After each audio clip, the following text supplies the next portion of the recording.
सत्य को खोजने वाले आप सभी साधकों को हमारा नमस्कार।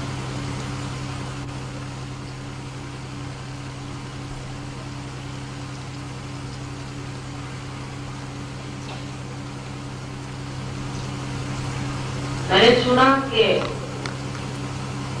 नोएडा से उत्तर में भी, पूर्व में भी, पश्चिम में भी हर तरफ सहज की लहर दौड़ पड़ी। बड़ी कमाल की बात कि इस इलाके में रहने वाले लोग सत्य की खोज में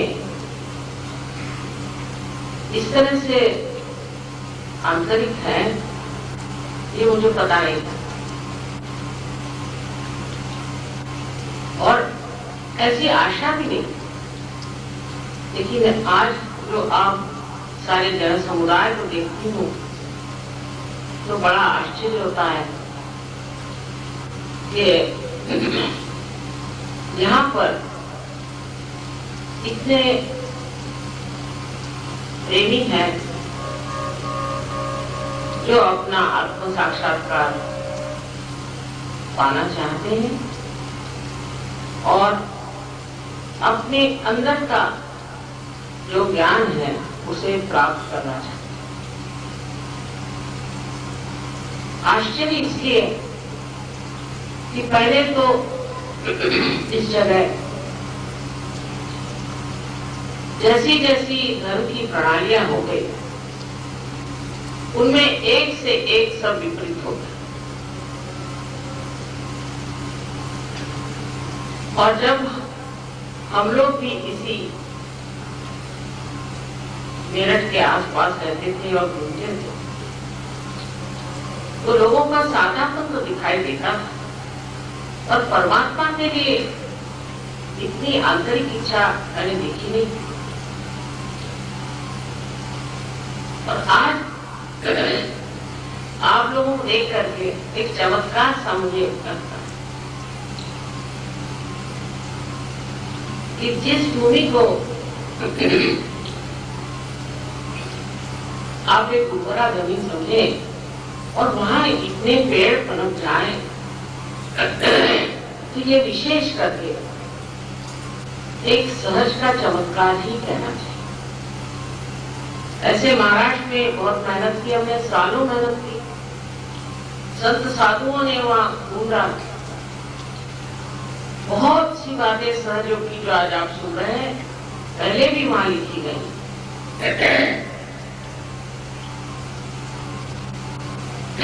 लेकिन वहां इस तरह से काम नहीं हो पाया, इतना गहरा काम नहीं हो पाया।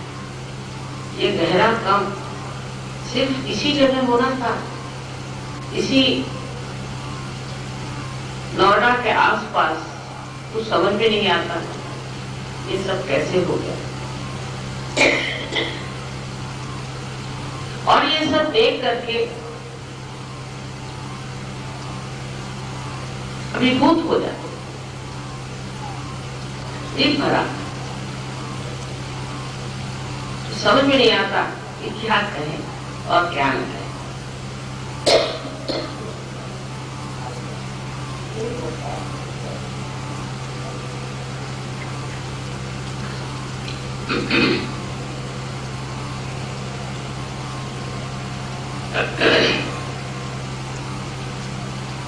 वैसा आप जाने या न जाने, हर इंसान आनंद की खोज में रहता है। जिस चीज से उसे सुख मिले उसमें रहता है। लेकिन मनुष्य की जो स्थिति है उसमें वो आनंद को प्राप्त नहीं कर सकता। जब उसका अहंकार या अहम भाव किसी तरह से खुश हो जाता है तो इंसान खुश हो जाता है, उसे सुख मिलता है। और जब उसका अहंकार टूट जाता है उससे भी उसे दुख होता है। तो सुख और दुख के, रात और दिन के छाया में मनुष्य रहता है। आज आशा तो कल निराशा, लेकिन उसके अंदर आनंद की अभिव्यक्ति नहीं होती।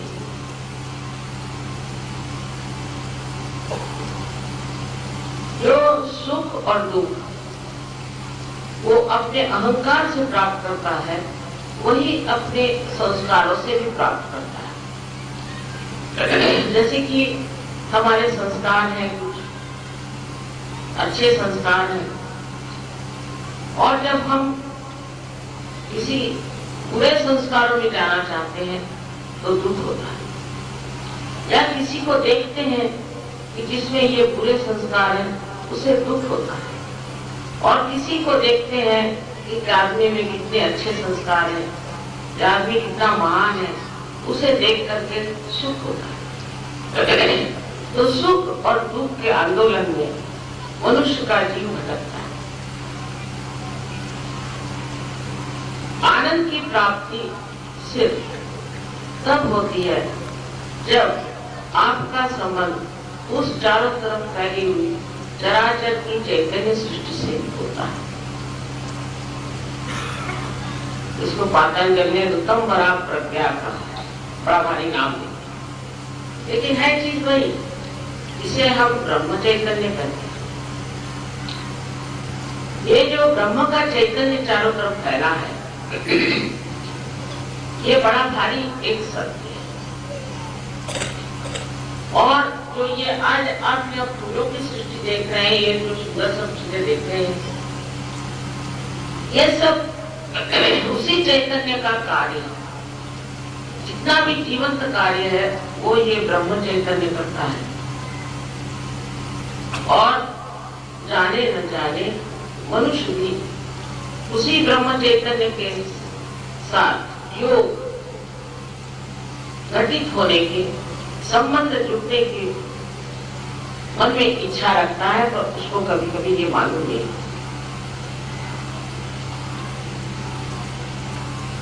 दूसरे सत्य ये है कि मनुष्य जो आज ये सुख दुख के झमेले में बैठा हुआ और जो ये अपनी शारीरिक, मानसिक और बौद्धिक, आर्थिक सब चीजों से पीड़ित है और इसको मानता है कि ये सब कुछ मेरी चीज है, वो असल में शुद्ध आत्मा है। ये सिर्फ उपाधियां हैं। और जब वो शुद्ध आत्मा हो जाता है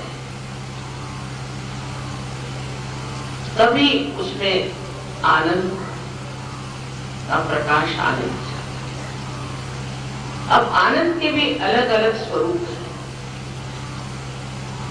एक आनंद होता है जिसको इंसान महसूस करेगा और जब सबसे मिलेगा, देखेगा इतने सारे लोग अच्छे हैं और मैं भी उन्हीं में से एक हूँ और मेरे अंदर इतना परिवर्तन आ रहा है, तो उसमें स्वानंद आता है। उस परिवर्तन को देखकर उसमें स्वानंद आएगा और उसका आकलन या उसका बोध, उसको महसूस वो करेगा अपने बुद्धि से। बुद्धि पर ही उसका काम है।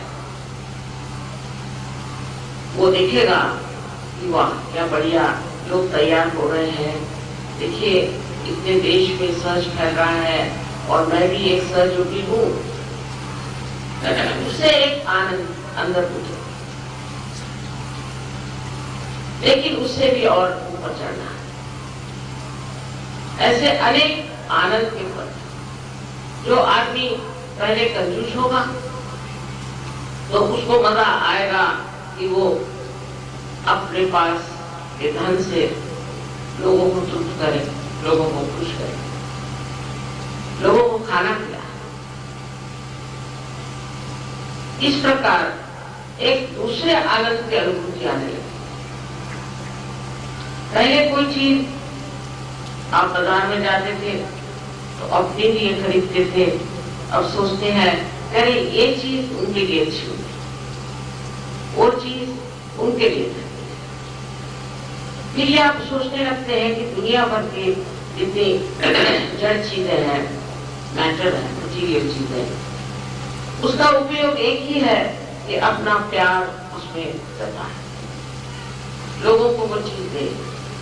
इसी में आपको आनंद आता है, ये प्रेमानंद है कि दूसरों के ऊपर प्रेम करने से जो आनंद आता है वो प्रेमानंद। और ये निर्वाज, इसमें कोई अपेक्षा नहीं होती कि हमें जिसको हमने किया है वो हमारे साथ क्या, वो हमारे साथ क्या भलाई करे, क्या उसने हमारे साथ क्या, ये विचार ही नहीं है। जो हो गया सो दे दिया, जो करना साथ वो कर दिया और उसी का मजा उठा।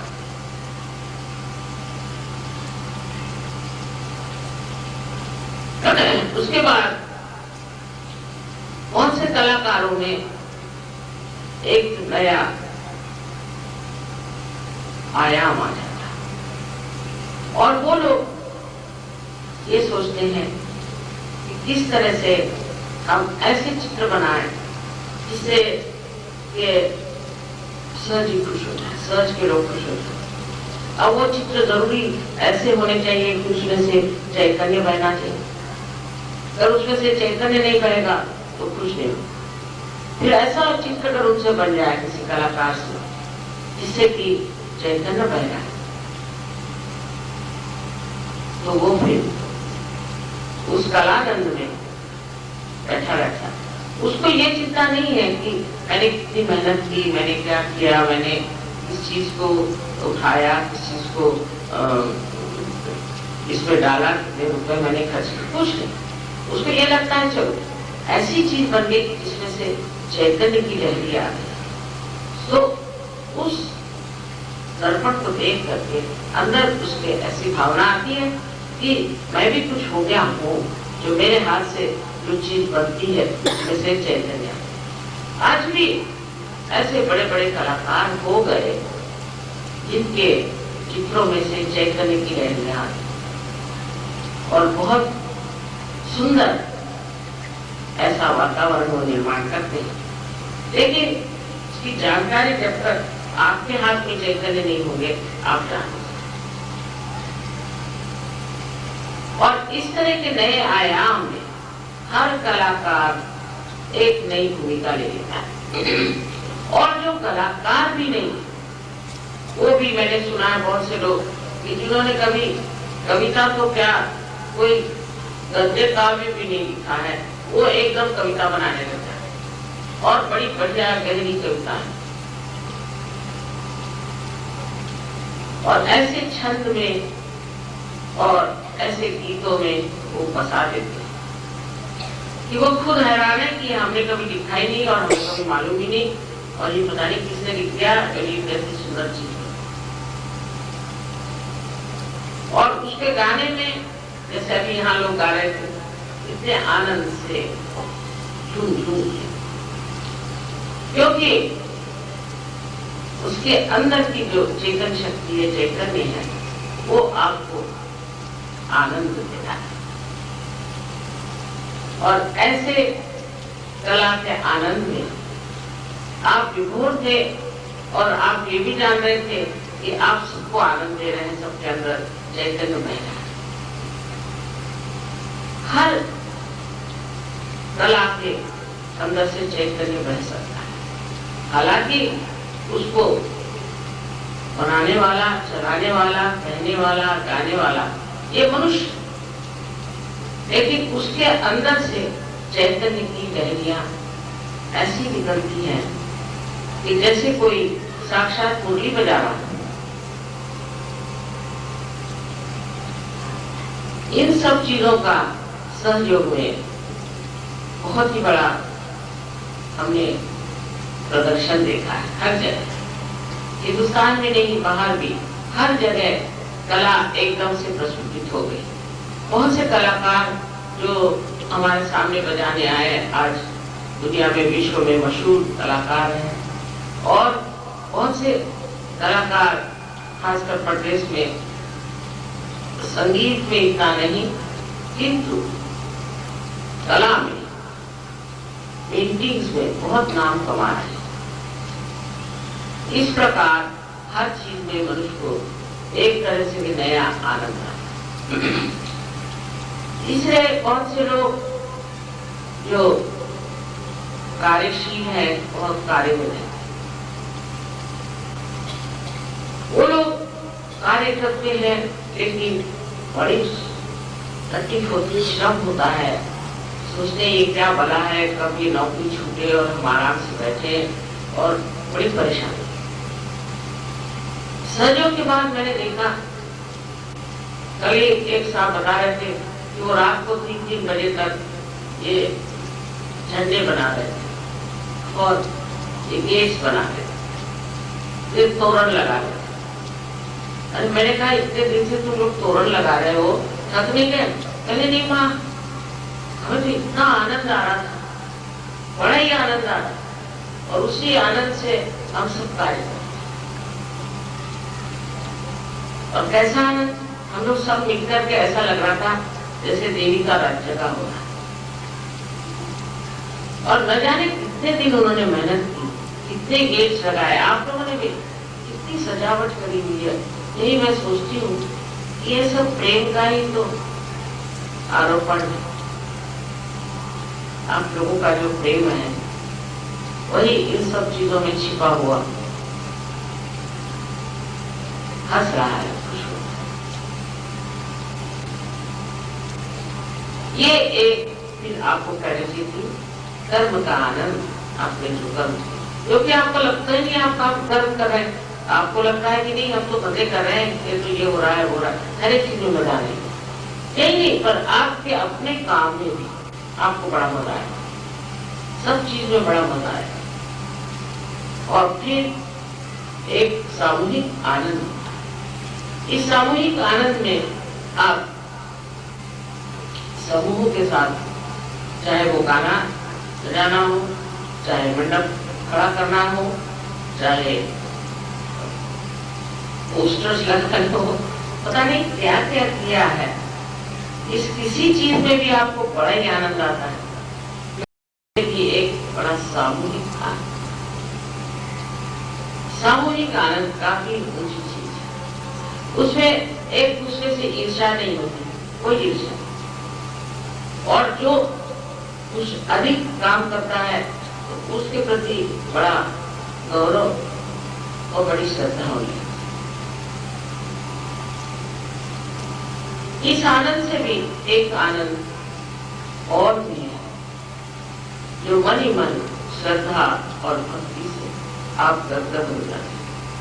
ये भी एक नया आयाम भक्ति के अपने अंदर जागता है। बहुत से लोग थे वो तो भगवान को भी नहीं मानते थे, और आज सहज में आकर के पागल जैसे नाचते हैं, और उससे रोका ही जा सकता है, उठ करके नाचना शुरू कर देते। और तो भाई नाचने क्यों लगे, मैं कहा नहीं जाता हूँ, सारा शरीर जो अंदर से नाचने लगता है। तो नृत्य का आनंद जैसे हो, उस तरह का आनंद आने लगता है। वो ये नहीं परवाह करते कि उनको नाचना आता है कि नहीं आता है, बस एक सारा शरीर आनंद से आलोकित हो जाता है और सब उसी आंदोलन में नाचने लगता है। लेकिन इसके साथ ये नहीं है कि कोई आडंबर, साथ से सारा काम, उसमें किसी तरह की शिकायत नहीं, और सब आपस में प्रेम से हंसी मजाक करते हैं। मैं तो देख देख के आश्चर्यचकित होती हूँ कि देखिए ये मनुष्य जो कि कल बोलता ही नहीं था, बड़ा ही घूमा आदमी था, आज पता नहीं कैसे एक दूसरों से मजाक कर रहा है, जोर जोर से हंस रहा है, बोल करके बोल रहा है, दिल एकदम खुलता है। और वो इस प्रकार खुलता है कि आप भी नहीं समझ पाते। एक साहब मुझे एक दिन मिलने आए अमेरिका, माता जी आपने पता नहीं क्या कर दिया मुझे। मैंने कहा क्यों? कहते मैं तो अपने चाचा से इतनी नफरत करता था, तो उसकी शक्ल दिखाई देती थी तो बस गुस्सा चढ़ जाता, और आज वो मुझे मिला तो मैं एकदम लपक के मैंने उसको आलिंगन दे दिया। वो मेरी ओर देखने लगे, क्या वो पागल तो नहीं हो रही? पता नहीं नफरत कहाँ भाग गई, और वो जो गुस्सा था वो तो पता नहीं कहाँ रह गया, और खूब उनको आलिंगन दिया मैंने। अब कहले मुझे अच्छा लगता है, ऐसे मैंने कहा। वो कह रहे दी आपकी तबीयत तो ठीक है? कहले क्यों, तुमने ऐसे कभी किया ही नहीं मुझे। तो उस चाचा के आंख से आंसू बने, आंसू बने। उसने कहा कि ये क्या चमत्कार है, तुम्हारे अंदर मेरे लिए ऐसा प्यार कैसे हुआ? कहले वो सब चीज अपने आप छूट ही गई, जो मुझे तुम्हारे प्रति गुस्सा था, तुम्हारे प्रति जो मुझे घृणा सी रहती थी, सब छूट ही गए अपने आप, और पता नहीं मैं कुछ और ही हो गया। इस प्रकार की मनुष्य के परिवर्तन में बड़ी सुंदर सुंदर ऐसी छटाएं, पर तो भी वो बुद्धि में बैठती है। आदमी बुद्धि से उसे परखता है और सोचता है कि कल मैं ऐसे था, आज मैं कैसे ऐसे हुआ? अरे भाई ये चमत्कार कैसे हो गया? मेरी तो ये परेशानियां थी और ये परेशानियां मेरी छू गए, वो परम चैतन्य है।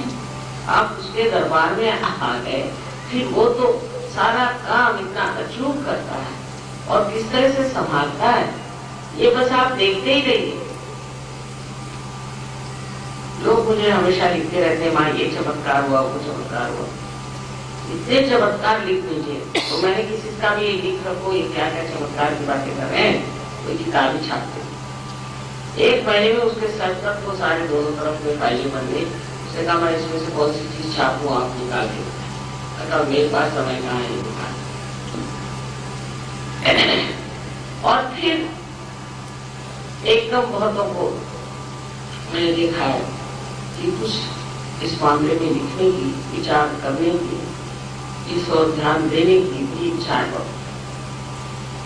ऐसे भी अवसरों में मेरी कोई छोटी सी किताब मैंने लिखी है और बहुतों ने सहयोग कर लिखा।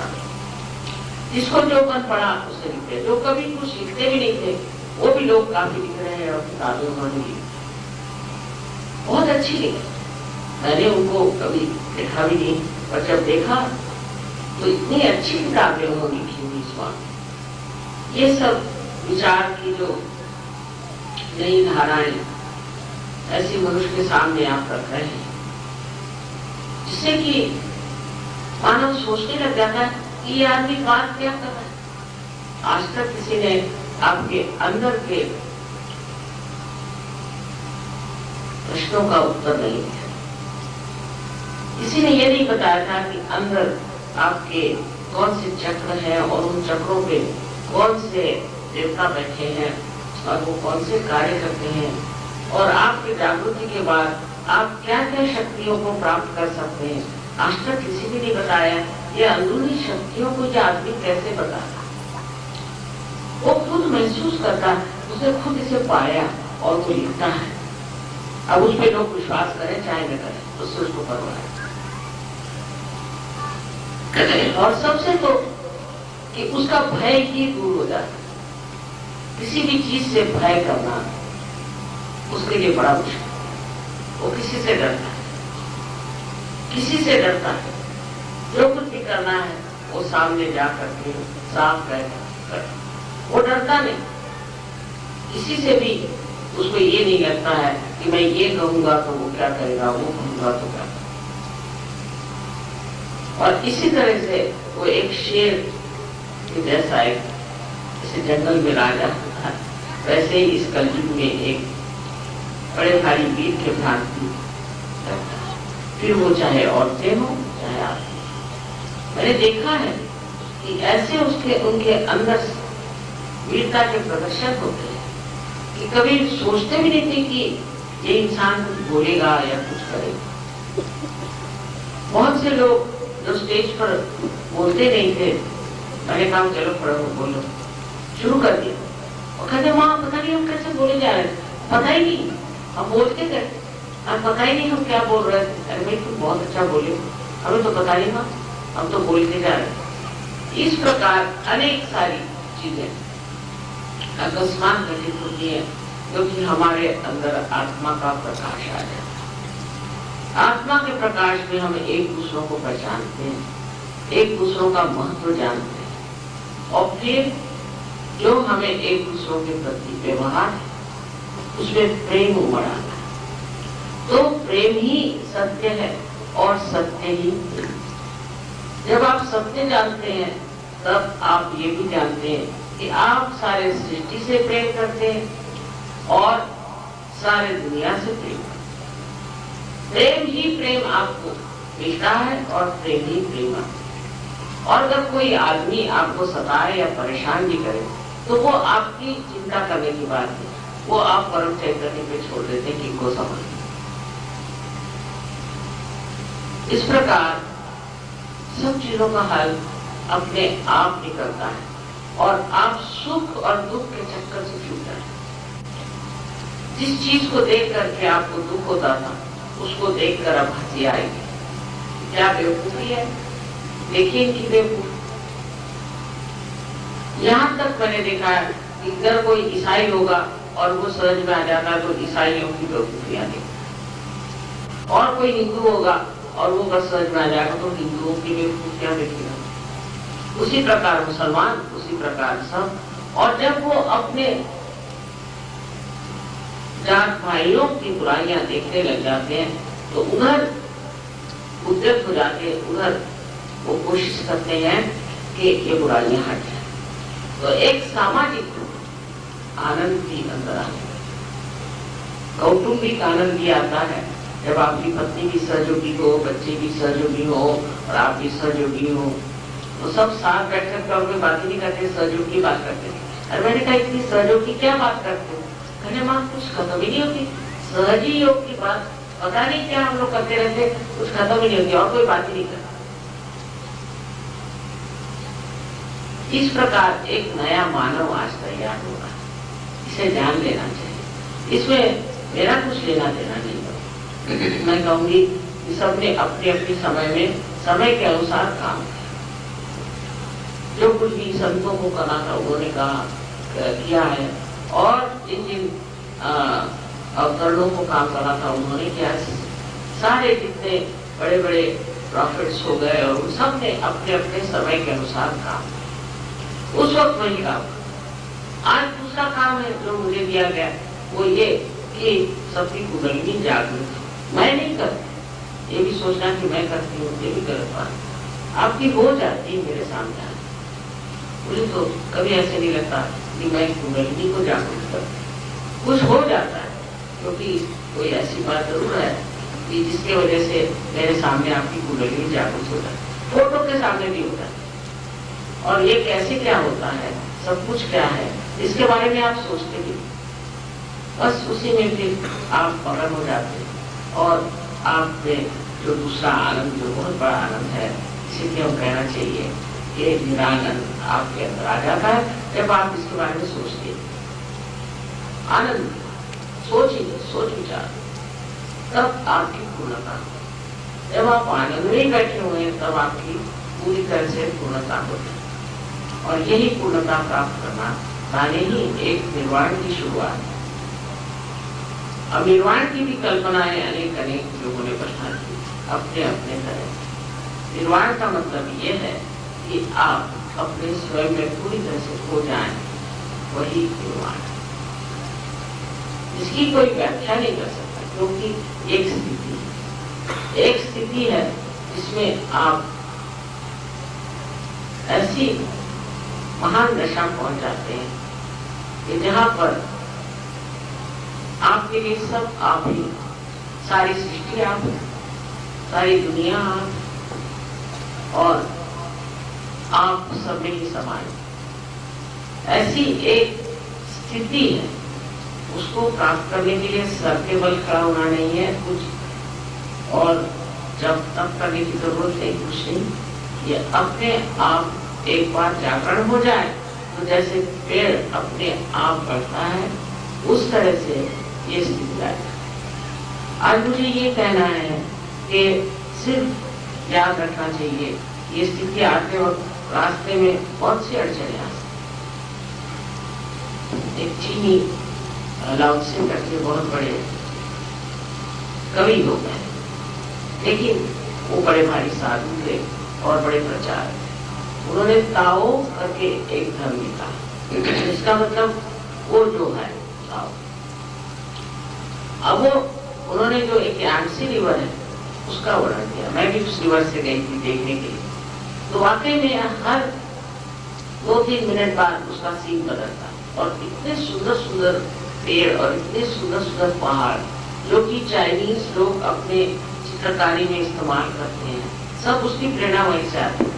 पूरी समय 24 घंटे में उसके पास बैठे। उनका कहना यह है कि इस नदी से जब प्रवास कर रहे हैं उसमें बहुत से भंवरे भी हैं और उसमें बहुत गोल गोल ऐसी जगह बनी हुई है जहाँ से आपको घूम के जाना पड़ेगा, क्योंकि वहाँ पथरीली जमीन है, ये है। ये सब समय पे करना। और फिर उसके बाद में इधर और उधर इतने बढ़िया सीन्स हैं, इतने बढ़िया पेड़ लगे, उनको देख करके आपका मन उधर लग जाएगा। मन करेगा कि उतर जाए, या सोचेंगे कि इसे प्राप्त कर लें, तो उधर नहीं देखना, आप सीधे जाए।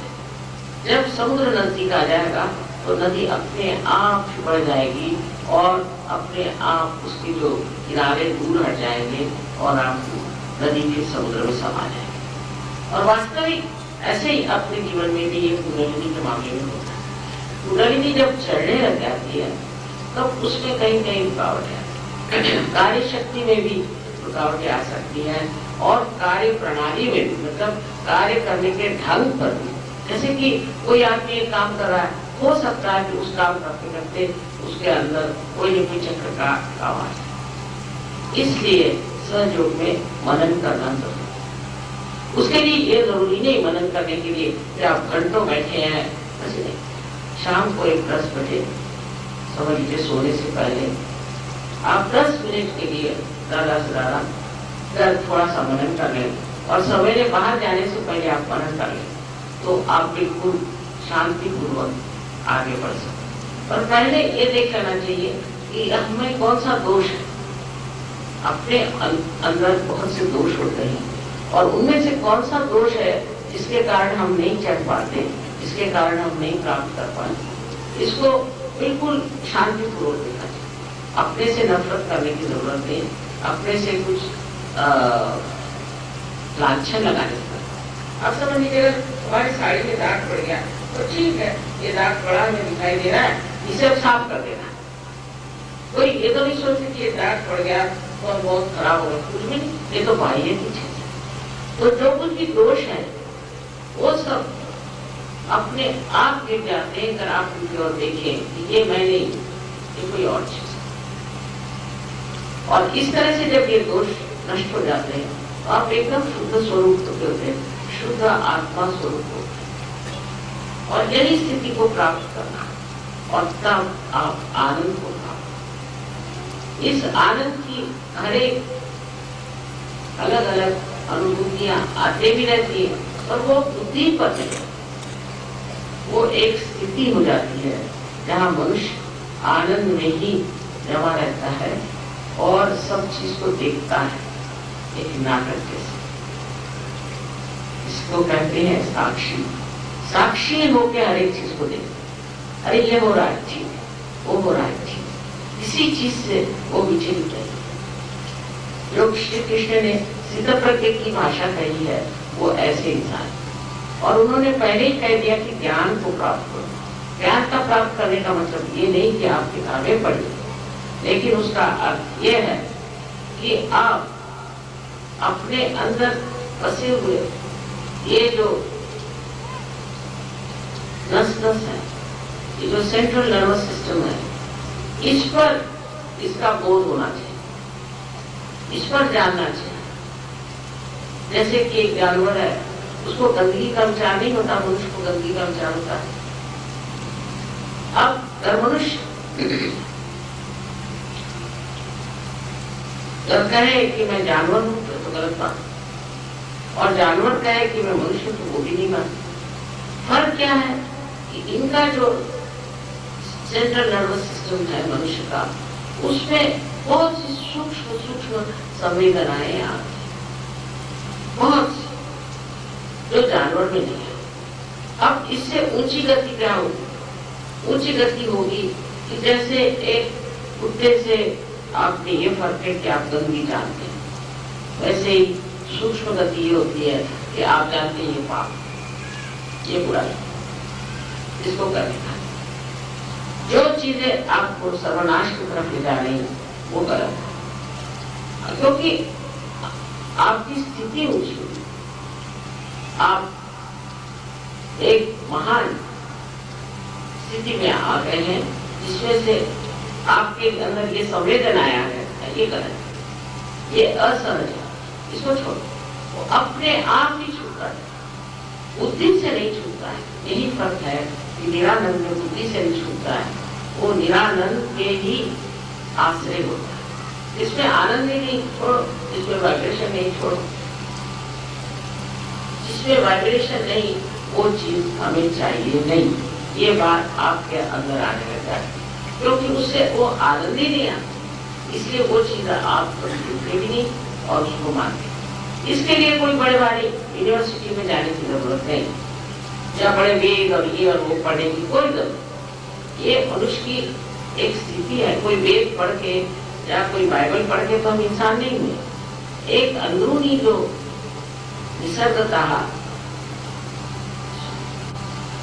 इसको कहना चाहिए कुदरती तरीके से, जो हमारे अंदर आज एक मनुष्य की स्थिति है, वही कुदरती तौर पर ही फिर वो ऊंची स्थिति हो जाए। उसके लिए कोई भी आलम्बन नहीं चाहिए, कोई आरोपण नहीं चाहिए, सीधे सीधे आप उस दशा में पहुंच सकते और उसको आप प्राप्त कर सकते हैं। और ये आपका हक, हर एक साधक का ये हक है और इसकी पूर्ति होने का यही समय है, और आप उसे सब लोग प्राप्त करके और फिर जानिए कि आप क्या है।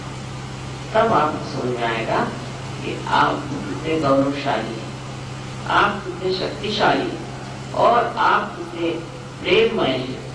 और सबसे बड़ी चीज आप जानिएगा, केवल सत्य है, केवल सत्य, एब्सोल्यूट ट्रूथ जिसको कहते हैं। आज तक लोग जो है अपना अपना बनाया है, फिर पता हो जाता है पूरियों सत्य क्या है, जिससे चैतन्य आए वही सत्य है, बाकी सब असत्य। और ये सब चीज आ जाने के बाद धीरे धीरे आपको अपने ऊपर विश्वास होने लग जाता है और इस चैतन्य पर भी विश्वास होने लगता है, और इस प्रकार आपका जीवन एक दूसरे स्तर पे आ जाता है। बहुत से लोग इस कलयुग में इस स्थिति में आएंगे, ऐसा मुझे लगता है। तो पहले इतनी उम्मीद नहीं करती थी, और अब सोचती हूँ कि दूसरी दुनिया ही बन रही है, और उस दूसरी दुनिया में मनुष्य जब पहुंचेगा तब आपका समाज का तो कल्याण होगा, आपके घर का कल्याण होगा, आपके देश का कल्याण होगा, और सारे विश्व का कल्याण किसी एक विशेष समय है और एक विशेष कार्य है जिसमें आप सब सम्मिलित हुए। सब लोगों को इसमें आ जाना चाहिए, जितने लोगों को मिल जाए उनको आप जोड़ते चलिए और उनके प्रश्न सब हल हो जाए। इतना ही नहीं, वो समझ में आ जाएगा कि मनुष्य के इस स्वरूप में हमें क्या होना है, क्या प्राप्त करना, हमारे जीवन का क्या अर्थ है। इसका उत्तर साइंस नहीं दे सकता, ये उत्तर आप प्राप्त करेंगे। और जब आपको अपने कार्य का लक्ष्य मालूम हो जाएगा, तब आप देखिए कि आप आनंद विभोर हो जाएंगे। नोएडा का ये देख करके मैं बड़ी ताकि में इसलिए सोचती हूँ कि सहज के चमत्कारों में से ये भी एक बड़ा भारी चमत्कार। गांव में जाना और वहाँ सब लोगों को सत्य देना, ये भी बहुत बड़ा कार्य है। और ये कार्य इतनी आसानी से हो रहा है, इतने प्रेम से हो रहा है, ये तो बड़ी भारी बात है। अब जो है आज इतना कहना है, कि आप सबको अपने प्रति एक श्रद्धा होनी चाहिए, अपने प्रति किसी तरह की ऐसी बात नहीं सोचना है कि अरे मैं क्या हूँ, मैं तो काफी हूँ, मैंने ये किया वो किया, क्योंकि रात दिन सब लोग आपको यही बताते रहते हैं कि तू बड़ा खराब है, तू ऐसा है, तू ऐसा है। ये सब नहीं सोचना, ये सोचना है कि एक मैं मानव हूँ और मैं बड़ी ऊंची दशा में, अब मुझे इससे भी ऊंची दशा में जाना है। ये बड़ी गौरव की बात है आपके बारे में कि आप मानव हैं, और मानव को ही तो जागृति दे सकते हैं, जानवरों को तो नहीं दे सकते। दूसरी बात यह है कि ये समा ऐसा, इस समा में आप पैदा हो, वो भी इस योग भूमि में, इस भारतवर्ष में, जहाँ पे अनेक साधु संतों ने बहुत तपस्या, इसलिए ये आपको बहुत आसानी से प्राप्त होता है। और प्राप्त होने के बाद यही सोचना है कि ये एक सामूहिक कार्य है। सामूहिक कार्य जब तक आप में नहीं होगा, जब तक आप सामूहिकता में नहीं आएंगे, आप बढ़ेंगे नहीं, आप में किसी भी तरह की प्रगति नहीं होगी, आप जहां के तहां रह जाएंगे। इसलिए एक ऐसा अपने मन में विचार रखें कि क्या एक बीज अंकुरित होने के बाद ऐसे ही फेंक दिया जाए, या उसको एक वृक्ष में रूपांतरित कर सकते हैं, उसको एक बड़ा भारी पेड़ बना सकते हैं, तो क्यों न बनाए। और आसानी से सहज सरल, उसके लिए कोई पैसा नहीं फेंकना, उसके लिए कोई सर के बल नहीं दौड़ना, सिर्फ सामूहिक में आना। जैसे कि हमारा एक नागपुर कहीं प्रैक्टिकल, तो क्या वो बढ़ेगा? जब तक उसका शरीर से संबंध नहीं होगा, वो बढ़ नहीं सकता। इसी प्रकार ये एक सामूहिक जीवन संस्था है, और उसमें आपको सामूहिकता में आना चाहिए। उसे देखिए, आपकी बीमारियां, आपकी तकलीफें, आपकी परेशानी सब दूर हो जाए, इसमें कोई शंका नहीं। बस अपने ऊपर विश्वास रखें और जानिए कि आज आप सबको आत्म साक्षात्कार मिलने वाला है। पहले तो जागृति होगी और आपके तालू से ठंडी हवा आएगी, किसी के गर्म आए कोई, और आपके हाथ पे भी पहली मरतबा ठंडी ठंडी ऐसी हवा लहरें आएंगी, जो कि ये परम चैतन्य है। और आप आश्चर्यचकित होंगे कि ये कैसे हमें प्राप्त है। लेकिन इसमें एक ही बात है कि मैं इसकी जबरदस्ती नहीं कर सकती, जबरदस्ती नहीं हो सकती। अगर आप इसे नहीं चाहते हैं तो आपके लिए बेहतर है कि आप चले जाएं, और जिनको इसकी जरूरत है और जो इसे चाहते हैं, सर आंखों पर, उनके लिए सारी सृष्टि तैयार बैठी हुई है। चैतन्य की सृष्टि आपको पार कराती। आप लोग तो बहुत आसान है, परदेश में बहुत तकलीफ होती है, यहाँ तो बहुत आसानी से लोग सब पार हो जाते हैं, कोई प्रश्न ही नहीं। तो अगर आप में से कोई जाना चाहे बाहर, कोई अगर जाना चाहे तो चले जाए। इसमें ज्यादा 5-10 मिनट लगे, बस 5-10। और आप सब विश्वास रखें कि आप सबको आत्म साक्षात्कार हो सकता है। अपने भूतकाल को, अपने गए बीते दिनों को एकदम भूल जाइए, और अगला दिन तो है ही नहीं स्वतः, आपको वर्तमान में आना है। इसलिए कृपया आप भूल जाइए, उसकी सोचिए नहीं, कोई सा भी मंत्र न कहें, कुछ न कहें, और अपने विचारों को भी रोकिए नहीं। अपने आप कुंडली में सारा कार्य करिए। वो आपकी माँ है, सबकी अलग अलग माँ है, और वो आपके बारे में, आपके पूर्व जन्म से लेकर के आज स्थिति तक सब कुछ जानते हैं। इसलिए आप किसी भी तरह से किसी भी तरह से अपने में कोई दोष न देखें, अपनी बुराइयां न देखें और अपने ऊपर पूर्ण श्रद्धा विश्वास रखें और आत्म साक्षात्कार को प्राप्त हो।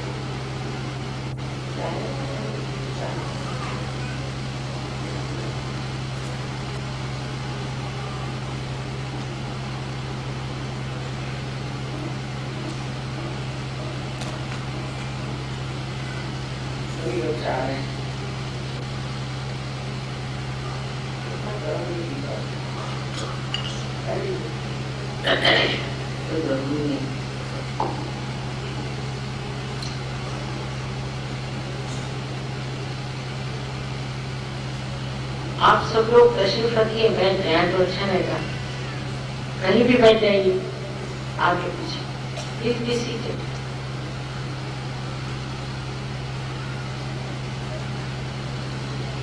बैठ जाइए, कहीं भी बैठ जाए, कोई बात नहीं, कुछ फर्क नहीं पड़ता।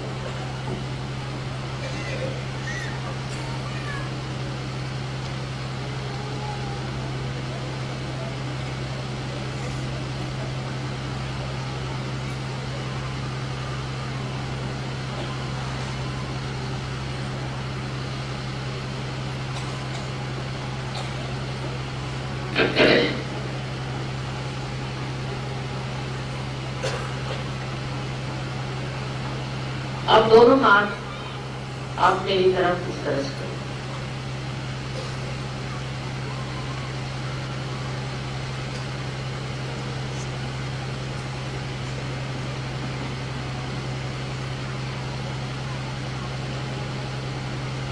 और अपनी आंखें बंद करें, चश्मा भी उतार लें। जब तक मैं न कहूं आंखें न खोली। दोनों हाथ मेरे तरफ इस तरह से ऊपर उठाएं।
अब आंखें खोली, प्लीज ओपन योर।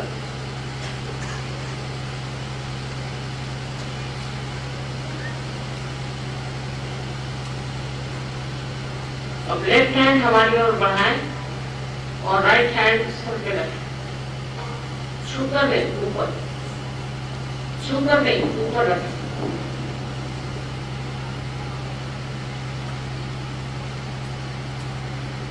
और अब गर्दन नीचे। अब देखें कि आपके तालू से, तालू जहां पर बचपन में जहां बहुत ही स्टिफ ऐसी हड्डी थी, उसको तालू कहते थे, उस पर हाथ रखें और देखें कि ठंडी या गर्म कोई हवा आ रही है। Please see there is a hot or a cool breeze coming out of your functioning body.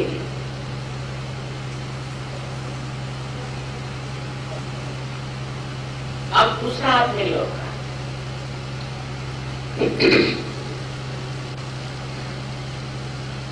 और फिर से गर्दन झुका लें। Please put your heads down और देखिए कि आपके तालू से ठंडी ठंडी हवा आ रही कि नहीं, या गर्म भी आ रही है। जब गर्म आ रही तो आप कह दीजिए कि माँ मैंने सबको क्षमा कर दिया, तो वहां से ठंडी हवा आने लगे। गर्दन झुका, थोड़ी दूरी।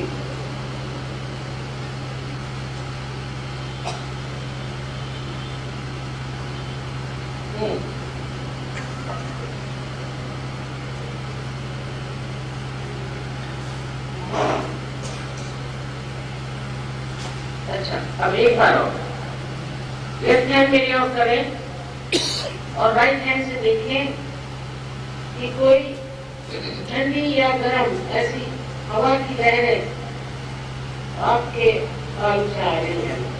हो सकता है किसी किसी को बहुत नजदीक में महसूस होगी, किसी किसी को दूर।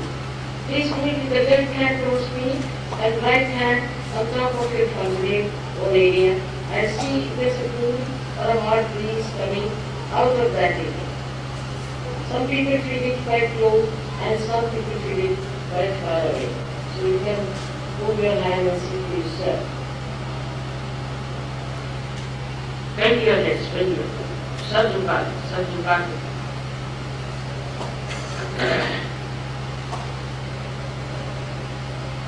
अब दोनों हाथ आकाश की ओर और सर पीछे कर। Please put up both your hands and look upwards.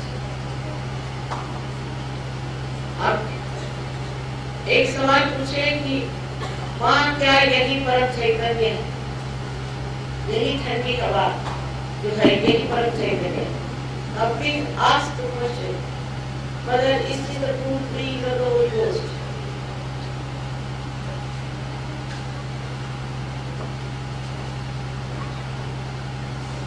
अब आप कीजिए।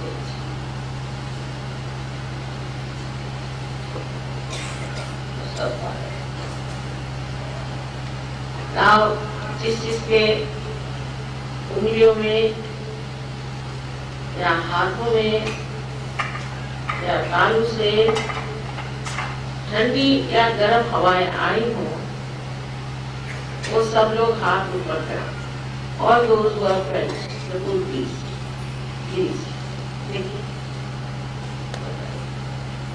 आप सब साधुओं को मेरा नमस्कार।